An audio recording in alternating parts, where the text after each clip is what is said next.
राजस्थान की राजनीति में एक कहावत मशहूर है, जादूगर के पिटारे में कब क्या निकल आए कोई नहीं जानता। 2023 की करारी हार के बाद जब कयास लगाए जा रहे थे कि अशोक गहलोत का युग अब समाप्त हो चुका है, ठीक तभी राजस्थान के सियासी गलियारों में एक नई सुगबुगाहट तेज हो गई है।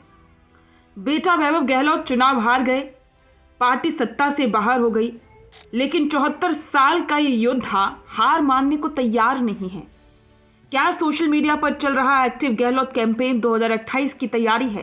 क्या गहलोत एक बार फिर से मुख्यमंत्री की कुर्सी के लिए बिसात बिछा रही हैं? आज के इस स्पेशल रिपोर्ट में हम करेंगे जादूगर के अगले दाव का पूरा पोस्टमार्टम। रुकिए और जरा ध्यान से सुनिए। क्या आप हमारी इन खबरों से अपने व्यापार को भी बढ़ाना चाहते हैं? तो आप भी खबरों के दौरान इस तरह के एलिमेंट्स पर अपना विज्ञापन दे सकते हैं, या फिर ऐसे खबर के 1 मिनट बाद अपना पूरा विज्ञापन डलवाएं, जो कि 8 लाख से ज्यादा सब्सक्राइबर्स और फॉलोअर्स वाले द फैक्ट इंडिया चैनल्स और पेजेस से राजस्थान के कोने कोने में पहुंचेगा और इससे आपका व्यापार, ब्रांड सब कुछ बढ़ेगा। अशोक गहलोत को राजनीति का मजा हुआ खिलाड़ी यूं ही नहीं कहा जाता। उन्होंने अपने करियर में कई बार आपदा को अवसर में बदला है, चाहे वो 1998 में दिग्गज जाट नेताओं को पीछे छोड़कर अपनी पहली बार सीएम बनना हो, या 2020 में अपनी सरकार पर आए खतरे को टालना। लेकिन 2023 के नतीजे उनके लिए किसी झटके से कम नहीं थे। अपनी गारंटी और चिरंजीवी जैसी योजनाओं के बावजूद वे सत्ता नहीं बचा पाए।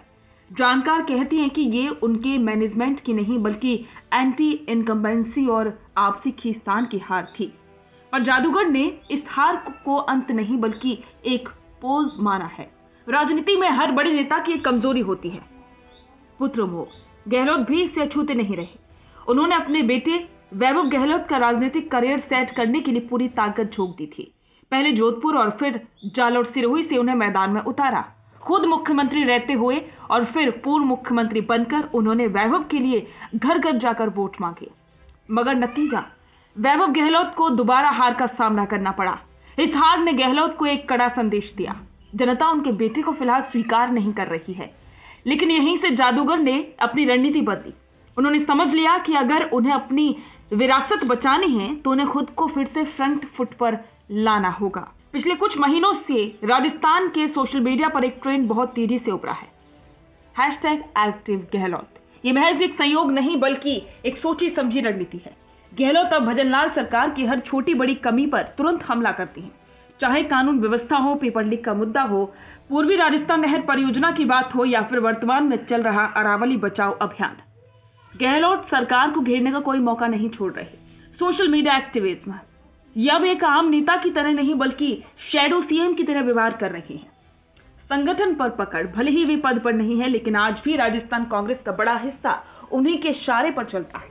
पायलट फैक्टर, सचिन पायलट के दिल्ली में सक्रिय होने के बाद गहलोत ने राजस्थान में वैक्यूम यानी कि खाली जगह नहीं बनने दी है।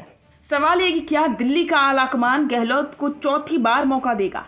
कांग्रेस के अंदर अब युवा नेतृत्व की मांग उठ रही है, लेकिन गहलोत का तर्क साफ है, मेरे पास अनुभव है और मैं ही बीजेपी के विजय रथ को रोक सकता हूं।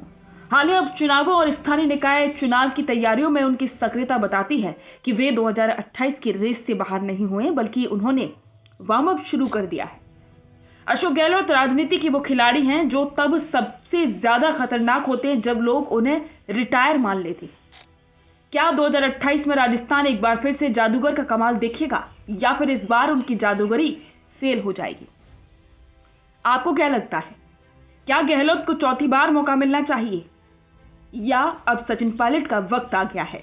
अपनी राय कमेंट बॉक्स में जरूर बताएं और ऐसी पॉलिटिकल अपडेट्स के लिए सब्सक्राइब करें द फैक्ट इंडिया को। अच्छा हो सकता है, लेकिन अगर नाम नहीं दिखा तो पहचान कैसे बनेगी?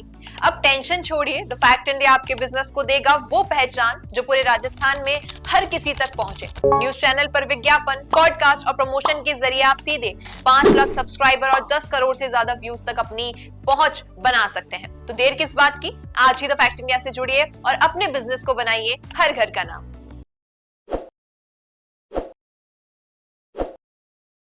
ताज़ा खबरों के लिए विजिट करें द फैक्ट इंडिया की वेबसाइट और डाउनलोड करें द फैक्ट इंडिया ऐप।